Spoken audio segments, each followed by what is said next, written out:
put in place the proper policies and procedures. So I just wanted to share that vote of confidence so that the people of this community know we've got the best people to be able to help us move forward. Chief. Thank you, Mayor. I want to say good morning to all the media in the room as well, and then good morning to anybody who might be listening live. We understand the importance of this traffic stop to our community and the implications and the impression that it has given out, and we understand the pain that those in the vehicle have gone through. That is why the internal affairs investigation, as it sits today, there are still a few things that we would like to accomplish with it, but as it sits today, focused on 3 areas. First area was Mr. Crawford targeted on any level because he was Mr. Crawford? The investigation showed unequivocally that answer would be no. There was no way of knowing that he was the driver of that vehicle as it sped by those police cruisers. The second area that we focused on was Terrence Crawford treated poorly on any level because he's Terrence Crawford during the course of the traffic stop. And we did not find that to be in play at all.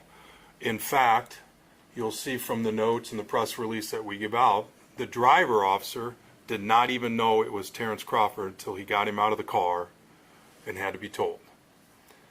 The third area was an evaluation of our policies and procedures. Did the officer follow our policies and procedures as they had their weapons out and got 4 people out of the vehicle? At this point in time, I have determined that it is within policy. Officers do have the right to control a scene in which firearms are present. With that being said, there are some accountability items that I would like to go through with the Omaha Police Department and for everybody here today that we're going to try to cover, because I'm seeing way too many stops involving firearms as it relates to legal firearms under LB 77. And that poses a challenge. Anytime there's a firearm in a vehicle during a traffic stop with law enforcement, it poses a challenge. And as a law enforcement agency, as chief of police, it's important to me that we have a handle and parameters and framework on how we address those. So those 3 action items for accountability would be: 1, we're looking at changing our policy manual. We're going to vet this out amongst our senior command staff. Right now, when you go up to a vehicle, officer asks for a license, registration, and insurance. We are considering adding, is there a legal firearm under LB 77 in this vehicle? The second one, Omaha police officers will go through training on traffic stops, scenario-based training, specifically as it may relate to LB 77 and how we want to handle that. We will provide examples, framework, and suggestions as to ways that they can handle those stops.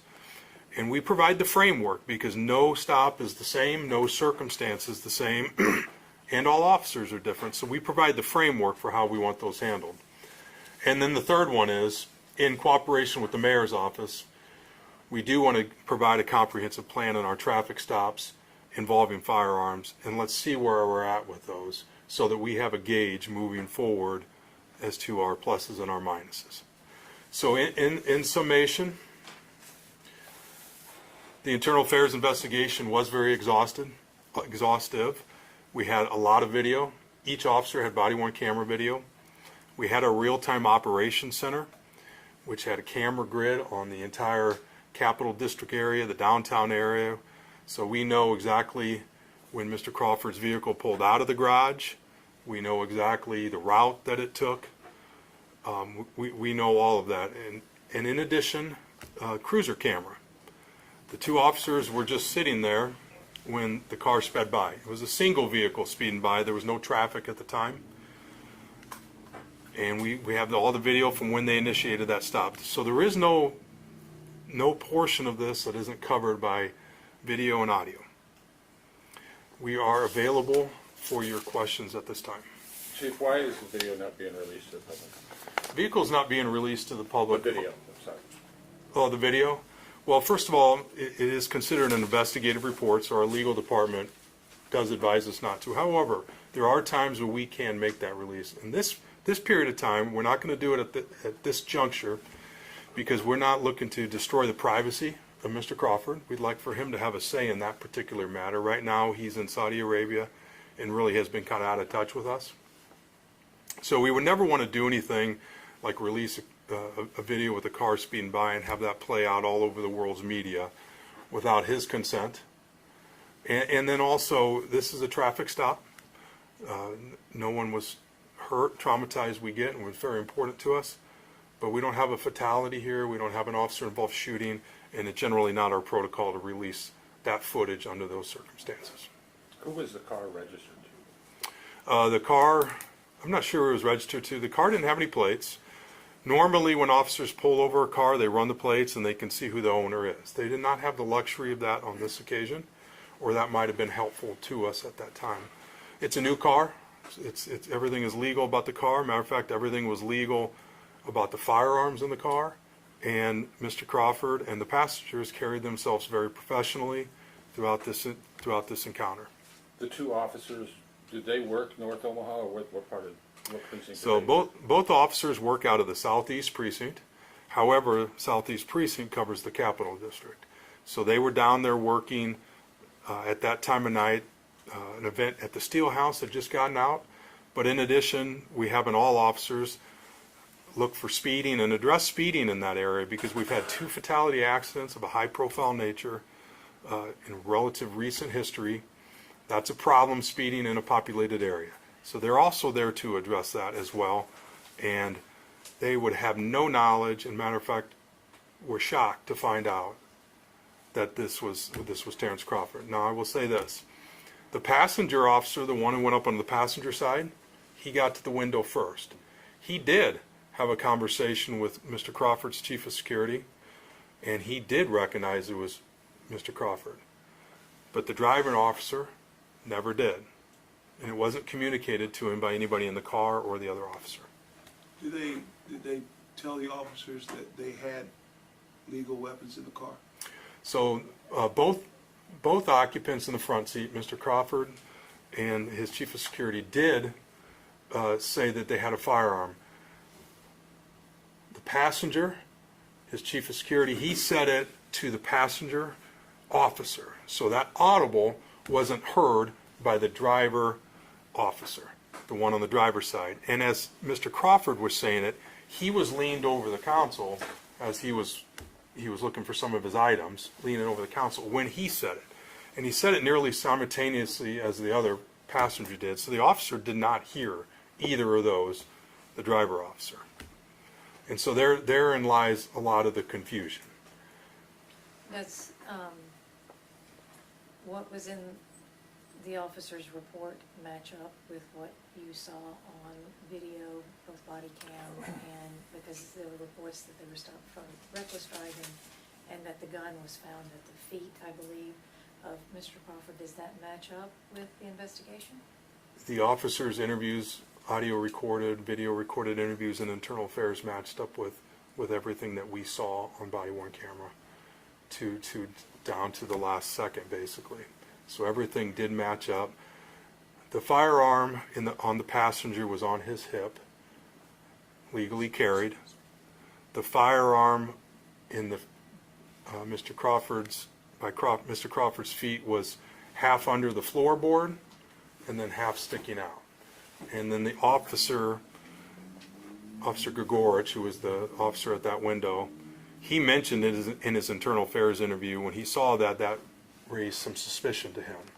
He didn't know why a gun would be transported that way, and that got his attention to pull his weapon out and just bring everybody out of the vehicle so that they can conduct the matter safely while everybody's away from the car.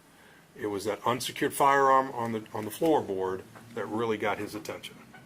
How many guns in the car? There were 2.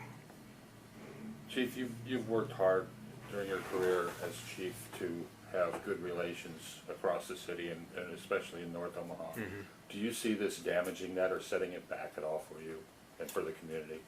Sure, and that's why we're here today, because we recognize that there was a lot of misinformation out about this. I hope when everybody hears that Mr. Crawford was not targeted, that helps with this healing process. But of course it does. And in fact, the Omaha Police Department supports Terrence Crawford and his security team, who we work closely with as they represent Omaha on the world stage. So, absolutely, we're hurt by this like anybody else. This is not a situation that anybody wanted to find themselves in, and including the officers on this particular stop. Is building that trust gonna be difficult and take time? It's going to take time, but that's what we do, and that's what I'm willing to do. And we do have a foundation, we do have connections, and we have been laying the groundwork this entire week.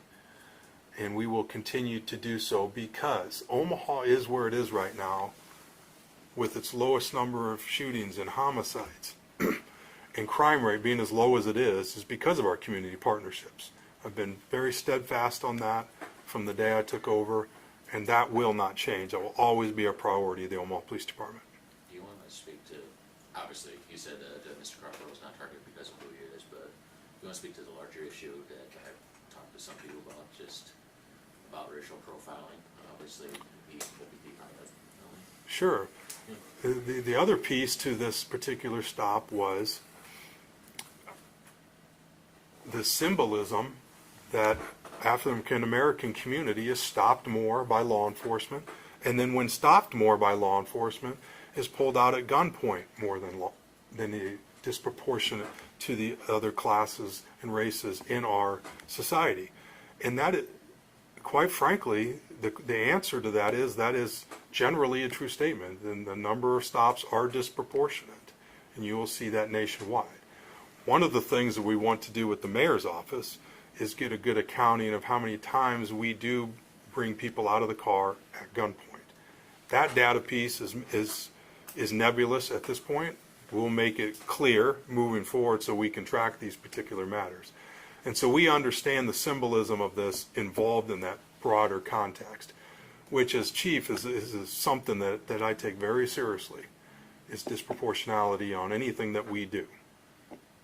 And I just want to add that the Omaha Police Department does track these statistics, even though they're no longer required to do that. So there's always an examination being done by the Omaha Police Department to look at what is actually happening, and then looking at what we can do to be better.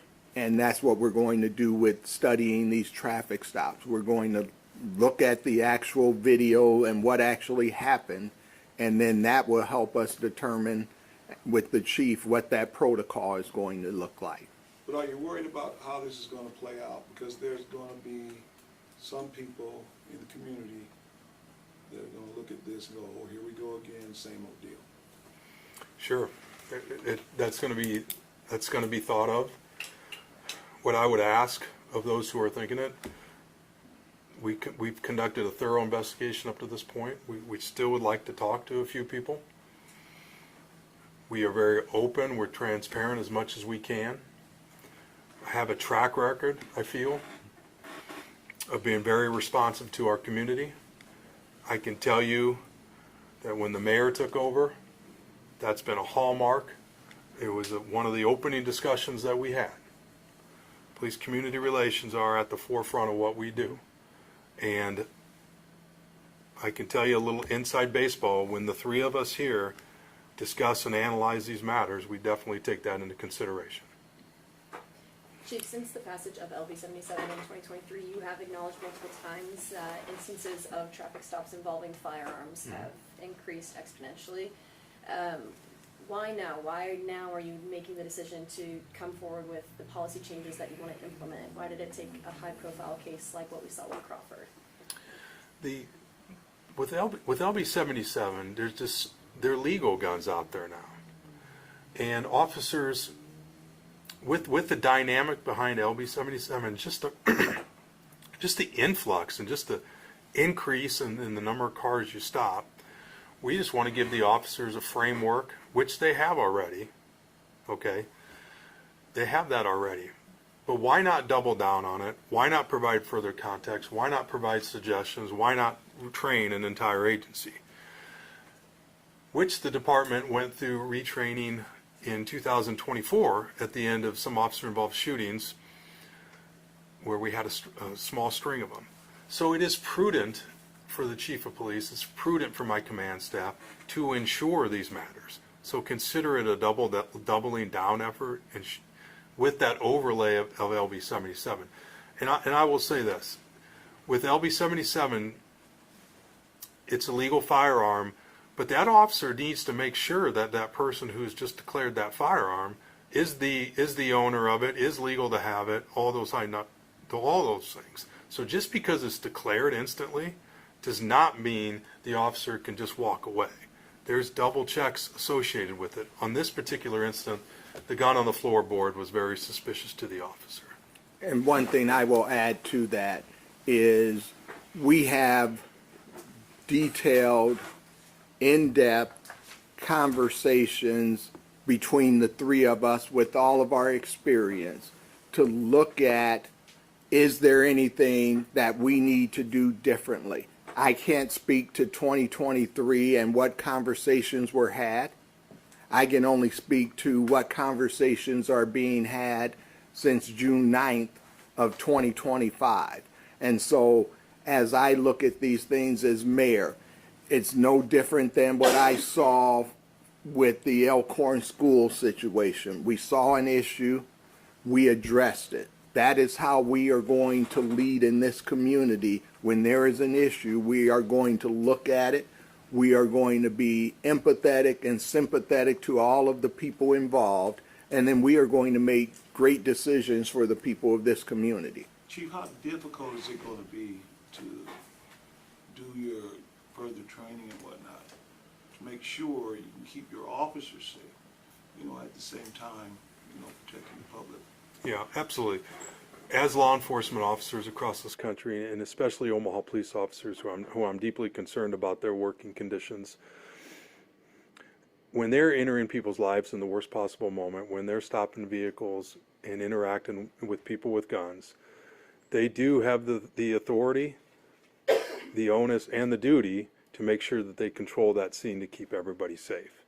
And there will be times when guns are in a car and they feel it prudent to bring everybody out of the car under that controlled situation, having their firearm out. I will never ever take away an officer's ability to protect themselves in the course of what they do. The minute that we cave into that is the minute things start to really slip to a point that we don't want. We have very low crime in Omaha. We have the lowest gun crimes we had in a long time. A lot of that's community partnerships, but a lot of it is good work by Omaha police officers who are taking guns off the street every single day. Did that law make your job and your guys' job more dangerous? Yeah, absolutely it did, and I testified to that. I was against LB 77 under the premise that it was going to make my officers' jobs more difficult.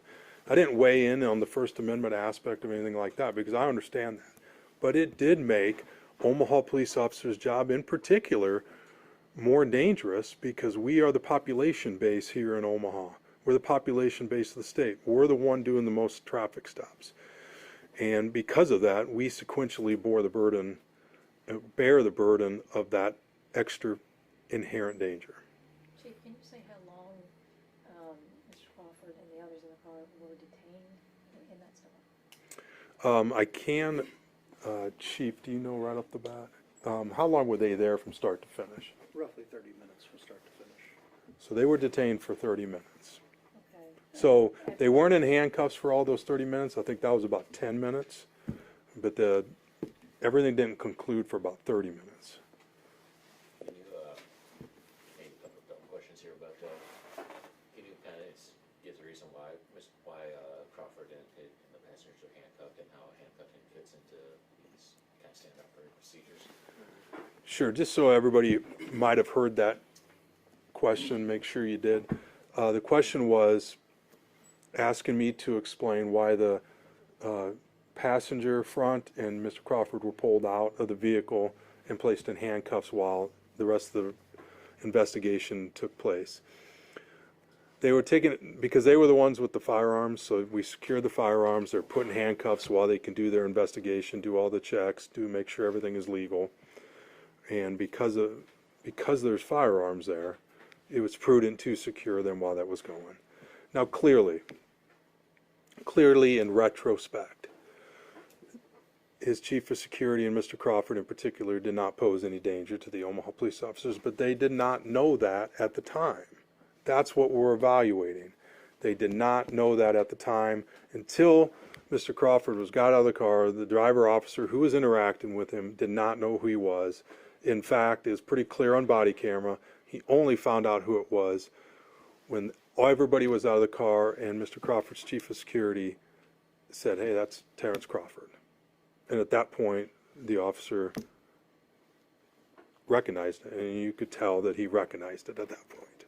So all 4 people in the car were taken out of the car, Yes. so just the 2 were handcuffed? I believe just the 2 were handcuffed. All 4 were handcuffed. And were And that's they- pretty standard when we Right. take people out of a car and conduct the investigation. And when guns are involved? And when guns are involved, yes. How do you not know who the 4th person is then? We have an idea who the fourth person is. We haven't been able to talk to Terrence Crawford and we left him a message. He had a pre-planned trip. He's overseas, different time zones, this and that. So I don't find that to be too alarming. We've reached out to the front passenger and tried to make some contact with our internal affairs. That hasn't been successful at this point. Wouldn't the officers? And we're struggling to reach the 2 in the back as well. Wouldn't the officers naturally get their name? Yeah, we have the name. It's just the contact. Okay. Chief, would you, you described well what the driver's side officer was going through, Yeah. being a bit in the dark, Yeah. seeing this gun. Are you,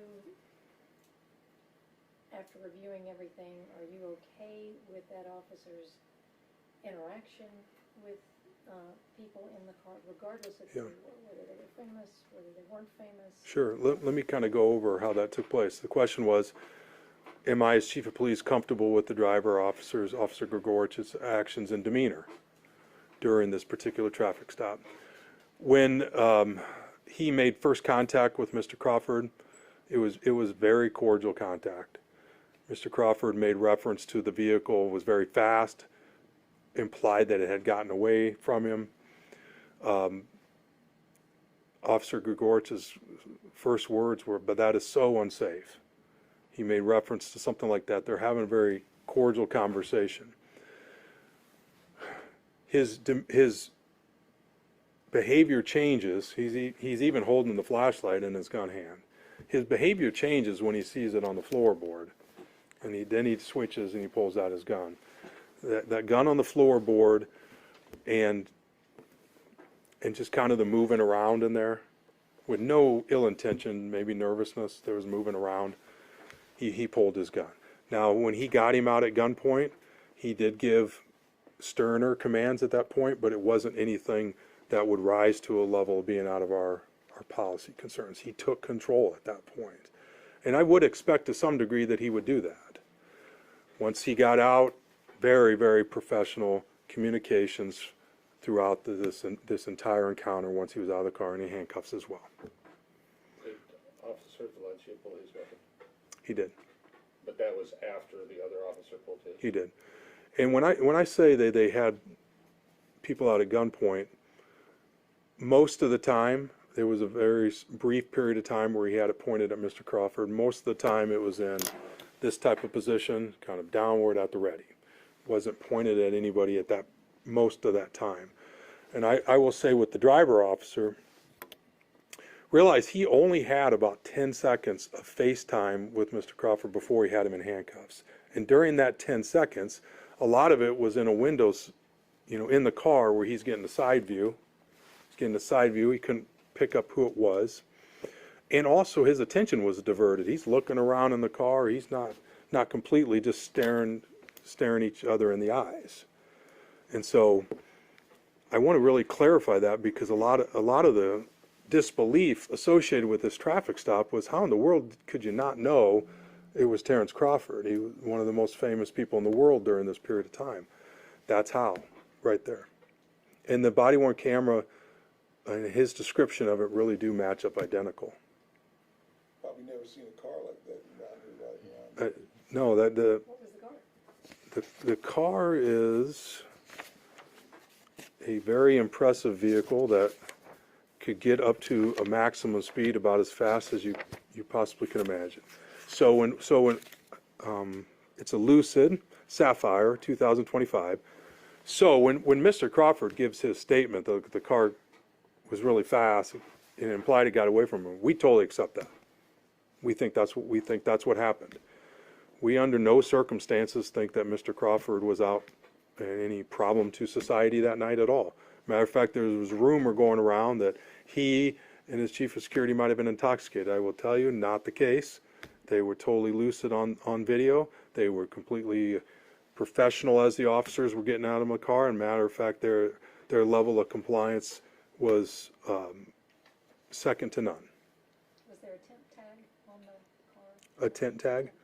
Temporary? No, no, it just had no plates. What was the estimated speed? I mean, I know it wasn't recorded by radar. Yeah, the speed limit in that area is 25 miles an hour. They estimated that at least double or more of that. Probably more, to be honest with you.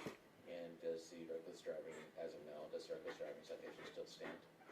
Well, the reckless driving citation stands because I don't have the authority to drop that. That will go to the court system and the prosecutor's office, and whoever is taking a look at that case will evaluate if they want to drop that down during the course of this matter. Chief, one of the things that the community is concerned was your comment as far as it's Yeah. kind of been overblown. What? Yeah. Thanks for answering that, Richard. The reason I said that in the context I said it is Terrence Crawford was taking a beating in some circles. The Omaha Police Department was taking a massive beating in some circles. This incident doesn't define Terrence Crawford on any level. Shouldn't even be brought up. Is why we're not releasing videos for the whole world to poke at this. And this certainly doesn't define the Omaha Police Department, because at that point in time, Richard, I knew that we didn't even know it was Terrence Crawford. So when I said that, that's all I'm referencing to. The feelings that everybody felt from a community standpoint and those in the vehicle are extremely valid. Extremely valid. Thank you for letting me clarify that. I just asked about the, I think the question was asked after the driver's side officer pulled his gun, then the passenger side officer also pulled his. That would be training, right? I mean, It is training. When the driver officer pulled his service weapon out, he made the declaration to the other officer, we're going to get everybody out. There's guns in the car. One's on the. He made some comments that way. And at that point in time, they coordinated bringing those out with some other officers. And backup officers did arrive on this because of the driver officer, Officer Gregorich, did get on his radio and say there's a gun on the floorboard. And so that obviously brought backup officers to that area. Mayor, we keep 95.7 the balls. Legislatively, it's like the problem's going to be legislatively regards to the release of body cams. That's a constant concern of the community. But with this new bill, in regards to people having legal guns and officers do have to be safe. How are we going to solve this? Do we have to go back to unicameral to look at this law? Because this is going to continue to happen. Because officers got to be safe, and then citizens also got to be safe. Absolutely. So I certainly would be open to any attempts to repeal the law or to carve out an exemption for the city of Omaha or metropolitan areas. We will have that discussion as well. What I would say is we agree that this is going to be happening too often. And as we had our discussions, I was made aware of the frequency in which it was happening.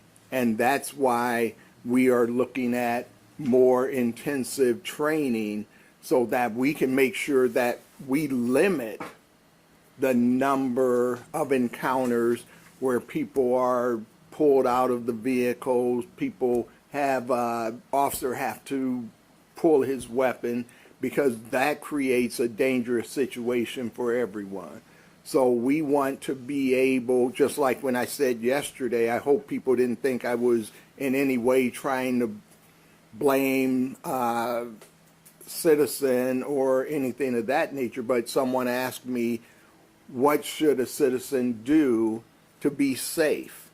And I said, declare the weapon immediately so that officers are aware of what they are encountering, so then they can have a safer approach. And so that's unfortunately where we're at today. And so I would be very supportive of trying to remove this or carve out an exception for the city of Omaha, because I want to keep the members of this community safe. That's my number one responsibility as mayor, to work with the police department to make sure we have a safe community. And secondly, I want to make sure we also keep our officers safe, because it is one of the most dangerous occupations you can have, and I don't like things that make that more dangerous for officers or make the potential encounters more dangerous for our community. Any final thoughts or last question? What's the plan going forward? What's the plan I going do got forward? That's a one good question. place to end, Dan. I do got one more question, Chief Warren. Before this bill, because to me, this bill is very significant. It's going to create further power. Have you seen an uptick since this bill has been passed versus when you was chief? Well, I think the first thing we have to do is to collect the data to determine how often officers are actually encountering individuals with firearms. You can make the assumption that there's a greater likelihood that officers will encounter a driver, and in the past, quite frankly, just the mere presence of a firearm would signal an officer safety kind of alert. And so we recognize not only there's a proliferation of firearms, and in this instance, it's legal to possess a firearm. And so as the chief and the mayor has mentioned, establishing some protocol where it's consistent that the officer declare immediately to at least inform the officer that they have a firearm, and that will allow them to assess whether or not it's a dangerous situation. And then, of course, to be able to employ appropriate de-escalation techniques if it's warranted. But you have to realize it's a split-second decision and assessment that will have to occur to determine if it's a dangerous situation or if it's relatively routine. And I believe there was a question about what's next. I think one of the first things that the command staff for the police department is going to do is certainly evaluate what is being done today, looking at how many traffic stops are actually occurring with weapons, looking at what is happening when officers encounter weapons, looking at best practices across the country. One of the things we're not going to be afraid to do is question what we're doing today. And the chief has done an excellent job over the last 12 or 13 years doing that. That's why we're sitting where we are when it comes to crime. That's why we're sitting where we're at when it comes to police community relations. We understand that it's always fragile. Anytime something happens, that's going to stretch the bonds of trust that everyone has tried to establish. I will tell you all that my commitment will never weaken. I have been working on this issue for my entire adult life. My time with the Omaha Police Department, even as Douglas County Treasurer, I was a volunteer with the Empowerment Network and co-chair of the Crime Prevention Covenant for a number of years. That led to the 360 effort, and then board chair and vice chair of the Empowerment Network until I was elected mayor. Chief Schmatter and I have conversations. Chief Warren and I have conversations. We have conversations together about how we can improve police community relations. So we do that frequently. This is not something that spurred the conversations. This is something that identified for us an opportunity to be better. Mayor, one more last Sure. question. Another consistent problem is the body cam, and I know that's another legislative thing that we have to approach, and a timeline when it's released, or who can actually see it. Is that going to be on the table in regards to making improvements? I will say this, since I have been mayor, we have been very proactive in sharing information that we believe we can share. With the death of Mr. Henry, for instance, we shared that body cam information, declared it as an emergency, and shared that in less than 24 hours and had a press conference. In this case, it's not just about the community wanting to know. It's probably more important to us that we have conversations with Mr. Crawford, his chief of security, and the other people that were in the vehicle, so we respect their rights. I would say none of you would want to have us release a video of a traffic stop, and probably none of the people watching, when it's just a traffic stop, just because other people want to know. And so we believe it's important to be respectful of people. And we're going to be respectful of those 4 people in the car. Now, if they say, we want you to release it, then we're going to have another conversation with the 3 of us and city legal and see what they say. That's a different story. But right now, we have not gotten any indication that they want us to release that video. Richard, the other complication. William. William, I'm sorry Oh, about that's okay. That's all right. the other complication of that is this is born out of an internal affairs investigation, and so as the mayor said, we really would like to have approval of those involved before we start releasing things, because I don't want to deter anybody from filing a complaint that feels they need to with the Omaha Police Department. And so that's another aspect. And even still photos, we haven't done those either, because we want to be respectful to the parties involved. Sorry, I think we should ask, is that internal investigation wrapped up? Is it done? It was close enough to being done with all the information and all the video evidence and everything we had that we could make this decision here today. We would like to follow up. We have some people we would like to interview, or at least attempt to interview again. It's been a little bit of a struggle to get some people to come in and talk to us.